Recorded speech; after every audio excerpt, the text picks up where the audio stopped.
Dizem que o ódio não é o oposto do amor, mas sim a indiferença. Eu discordo.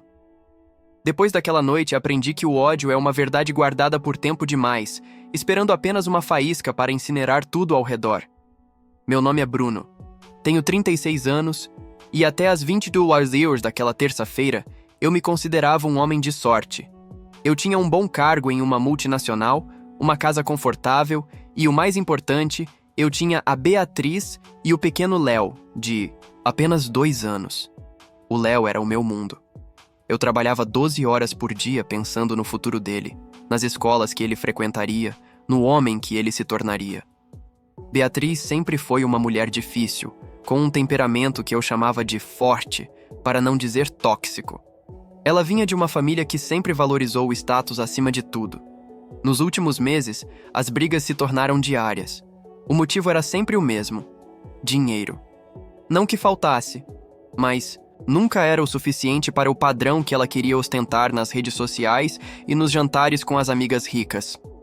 A briga daquela noite começou por causa de uma fatura de cartão de crédito. Ela havia gasto R$ 8.000 em procedimentos estéticos e roupas de grife em um único dia, enquanto eu tentava economizar para trocar de carro. Beatriz, a gente tinha um combinado. Estamos tentando quitar o financiamento da casa. Eu gritei, segurando o papel da fatura. Financiamento? Que palavra brega, Bruno.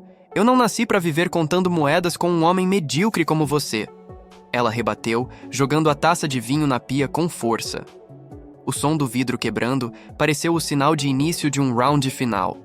Eu estava exausto. Apontei para o andar de cima, onde o Léo dormia. Eu faço tudo por essa família. Eu aguento suas humilhações porque quero que o nosso filho cresça em um lar estável. Você não tem o mínimo de gratidão? Foi aí que ela parou. Ela deu um passo à frente, com um sorriso que eu nunca tinha visto. Não era um sorriso de raiva. Era um sorriso de vitória. Uma crueldade pura, destilada. Gratidão? Pelo quê? Por me prender nessa vida de subúrbio de luxo enquanto minhas amigas estão na Europa? Ela riu, uma risada seca. Você realmente acha que eu queria ter um filho com você, Bruno? Olha para você. Você é um operário de terno. Eu nunca te suportei. O seu cheiro me irrita. A sua conversa me dá sono. Eu senti meu sangue gelar. Do que você está falando? O Léo foi o meu melhor investimento. Ela disse, cortando minha fala como uma guilhotina. Eu sabia que o nosso casamento estava morrendo. Eu vi você falando em separação há 3 anos. Sabe por que eu parei de tomar o remédio sem te avisar? Eu só engravidei de você para garantir minha aposentadoria. Eu sabia que com um filho eu teria essa casa, uma pensão gorda e você comendo na minha mão pelo resto da vida com medo de perder o convívio com ele. Você não é um marido, Bruno. Você é um fundo de previdência com pernas. O mundo parou. As paredes da cozinha pareciam estar se fechando. O amor que eu sentia por aquela mulher evaporou em um microsegundo, substituído por um vazio tão profundo que eu senti dor física no peito. O Léo, o meu filho, o menino que eu segurei no colo enquanto chorava de alegria no parto, era, na cabeça dela, um bilhete de loteria. Você é um monstro, eu sussurrei. Eu sou esperta. Ela corrigiu, pegando o celular.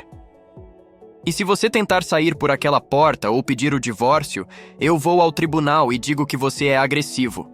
Eu fico com a guarda total e você vai ver o seu investimento uma vez a cada 15 dias, se eu estiver de bom humor. Agora, abaixa o tom e vai dormir no sofá. A fatura do mês que vem vai ser maior. Ela subiu as escadas, as batidas dos seus saltos no degrau soando como pregos em um caixão. Eu desabei na cadeira da cozinha. O silêncio da casa agora era aterrorizante. Eu olhei para o porta-retratos na estante. Nós 3 na praia, sorrindo. Era tudo uma encenação. Uma fraude elaborada onde o prêmio era a minha liberdade e o meu suor. Mas Beatriz cometeu um erro clássico de vilão. Ela subestimou o homem medíocre. Ela achou que a minha adoração pelo Léo me tornaria um refém eterno. Ela não percebeu que, ao transformar meu filho em uma ferramenta de chantagem, ela removeu a única coisa que me impedia de ser implacável, o meu respeito por ela como mãe. Eu não fui para o sofá. Fui para o meu escritório e tranquei a porta. Liguei o meu computador e acessei o sistema de câmeras de segurança da casa. Beatriz não sabia, mas eu tinha instalado câmeras com captação de áudio de alta fidelidade em toda a área comum há 6 meses, depois que um vizinho teve a casa invadida. A briga inteira, cada palavra, cada confissão sórdida, o plano da falsa denúncia de agressão, estava gravada em 4K e armazenada na nuvem. Eu dei o play no vídeo. Ouvi novamente ela dizendo: "Eu só engravidei de você para garantir minha aposentadoria." Uma lágrima teimosa caiu, mas eu a limpei rapidamente. Eu não tinha tempo para luto. Eu precisava de uma estratégia de guerra. A primeira ligação, às 2 da manhã, foi para o meu irmão, que é perito digital. "Cara, eu preciso que você espelhe um HD na nuvem agora. Eu tenho um arquivo que vale a minha vida. Se algo acontecer comigo, você entrega para o advogado."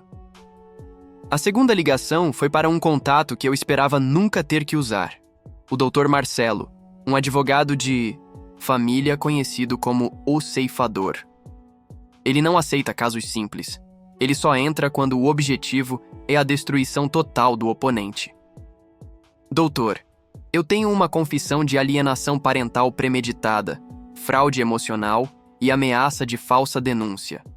Eu quero a guarda total, a casa, e eu quero que ela saia dessa história com nada além das roupas que está usando. Bruno, se você tiver isso gravado, nós não vamos apenas ganhar, nós vamos fazer história", respondeu Marcelo com uma voz fria. Passei o resto da madrugada transferindo arquivos, organizando extratos bancários que mostravam o desvio de dinheiro que ela fazia para uma conta secreta no nome da irmã, algo que eu já desconfiava, mas ignorava por paz. Beatriz achava que tinha garantido a aposentadoria. Ela não sabia que tinha acabado de assinar a própria falência emocional e financeira. Às 6 da manhã, eu estava na cozinha, fazendo o café como se nada tivesse acontecido. Quando ela desceu, com cara de quem tinha dormido o sono dos justos, ela me olhou com desprezo. "Já esfriou a cabeça, Bruno? Pensou bem no que eu disse?" Eu olhei para ela, dei um gole no meu café e sorri. Foi o sorriso mais sincero que dei em anos. "Pensei sim, Beatriz. Pensei muito. Inclusive o café está ótimo. Aproveite, porque vai ser o último que você toma nesta casa." Ela riu. "Você está delirando? Vai fazer o quê? Me expulsar?" "Não, querida. Eu vou trabalhar. Mas quando eu voltar, o mundo que você construiu em cima das minhas costas não vai mais existir." Saí de casa sem olhar para trás. O jogo de xadrez tinha começado, e eu já tinha o checkmate gravado em um pendrive no meu bolso. O dia de trabalho foi um borrão de adrenalina e náusea. Eu sentia como se estivesse carregando uma ogiva nuclear no bolso do paletó. No escritório do Dr. Marcelo, as janelas de vidro do quatricino andar pareciam isolar o mundo do caos que estava prestes a explodir. Quando dei o play no vídeo da briga para ele, o silêncio no escritório foi absoluto. O advogado, acostumado com o pior do ser humano, apenas inclinou a cabeça para trás e soltou um suspiro longo. "Bruno, você não tem apenas uma prova. Você tem o roteiro da destruição dela. No direito de família, a intenção de usar uma criança como objeto de barganha financeira é o que chamamos de o beijo da morte para qualquer pretensão de guarda. O plano foi montado com a precisão de um relógio suíço. Não haveria briga na porta de casa. Não haveria gritaria. O golpe seria seco, legal e irremediável." Enquanto Beatriz passava a tarde no shopping, usando o cartão que eu, estrategicamente, ainda não havia bloqueado para não dar o alerta, Marcelo protocolou uma medida cautelar de urgência. Com base na ameaça explícita de falsa denúncia de agressão, conseguimos um afastamento temporário do lar para ela e a guarda provisória do Léo para mim, antes mesmo que o sol se pusesse. Cheguei em casa às 18 horas. Beatriz ainda não tinha voltado. Liguei para a minha mãe e pedi que ela buscasse o Léo na creche e o levasse para a casa dela por uns dias. Eu não queria que meu filho visse o que estava prestes a acontecer. O lar, Precisava estar vazio de inocência para ser preenchido pela justiça. Às 19h30, o carro dela encostou na garagem. Ouvi o barulho das sacolas de papel sendo arrastadas. Ela entrou na sala com um sorriso de escárnio, jogando as chaves sobre a mesa onde, horas antes, tinha me chamado de fundo de previdência. Olha só, o medíocre chegou cedo. Preparou o jantar ou vai ficar me olhando com essa cara de cachorro chutado? Ela disse, sem perceber as 2 figuras paradas na sombra da sala de jantar. 2 oficiais de justiça e um policial militar deram um passo à frente. O sorriso de Beatriz desapareceu como se tivesse sido apagado por um apagador de lousa. Senhora Beatriz? O oficial perguntou. Temos uma ordem judicial de afastamento imediato do lar e uma liminar de guarda unilateral provisória em favor do Sr. Bruno. Ela soltou as sacolas. Uma garrafa de perfume caro quebrou dentro de uma delas, empestando a sala com um cheiro enjoativo. O quê? Isso é ridículo! Bruno, o que você fez? Ele me agrediu. Ele está mentindo. Policial. Ele me ameaçou ontem à noite. Ela começou a gritar, recorrendo instantaneamente ao plano que tinha confessado na noite anterior. Eu não disse nada. Apenas apontei para a pequena lente da câmera no canto do teto. Está tudo gravado, Beatriz. Desde o momento em que você disse que nunca me suportou, até o momento em que admitiu que usou o Léo para garantir sua aposentadoria. O juiz já viu o vídeo. A polícia também. A cor sumiu do rosto dela. Pela primeira vez em 10 anos, eu a vi com medo. Um medo real, animal. Ela tentou avançar em mim, as unhas prontas para o bote, mas o policial a segurou com firmeza. A senhora tem 15 minutos para pegar uma mala de roupas pessoais. O resto será entregue em local a ser combinado pelos advogados. Se a senhora não cooperar, será conduzida por desacato e resistência. O que se seguiu foi uma cena lamentável. Beatriz, a mulher que se achava a mestre da manipulação, estava agora de joelhos, chorando e implorando, alternando entre xingamentos visíveis e pedidos de perdão desesperados. Bruno, por favor, eu estava nervosa. Eu não quis dizer aquilo. Você sabe que eu amo o Léo. Você ama o que o Léo representa para o seu extrato bancário, Beatriz. Mas essa fonte secou. Eu respondi, com uma frieza que me surpreendeu. Ela foi retirada de casa sob escolta. Antes de entrar no carro, ela se virou e gritou. Você vai apodrecer sozinho. Ninguém vai te amar como eu fingi que amava. Aquelas palavras deveriam ter doído, mas apenas confirmaram que eu tinha tomado a decisão certa.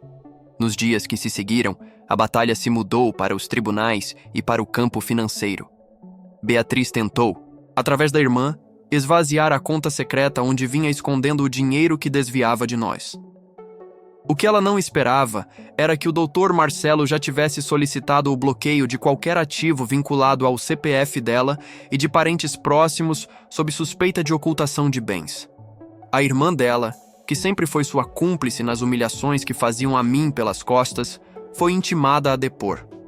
Quando viu que poderia ser processada por lavagem de dinheiro, não hesitou. Entregou a Beatriz de bandeja.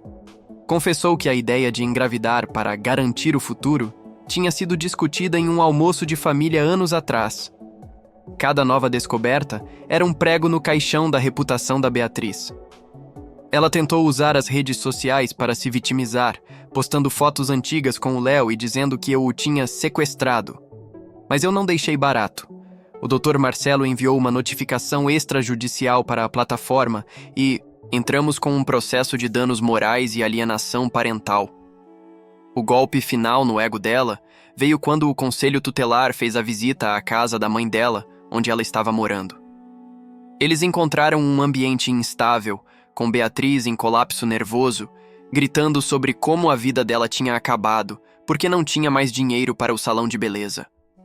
O relatório foi devastador. A genitora demonstra a visão utilitarista da criança, priorizando suas necessidades financeiras e estéticas sobre o bem-estar do menor. Eu passava as noites abraçado ao Léo. Ele ainda era pequeno demais para entender, mas eu sentia que ele percebia a mudança na energia da casa. Não havia mais gritos.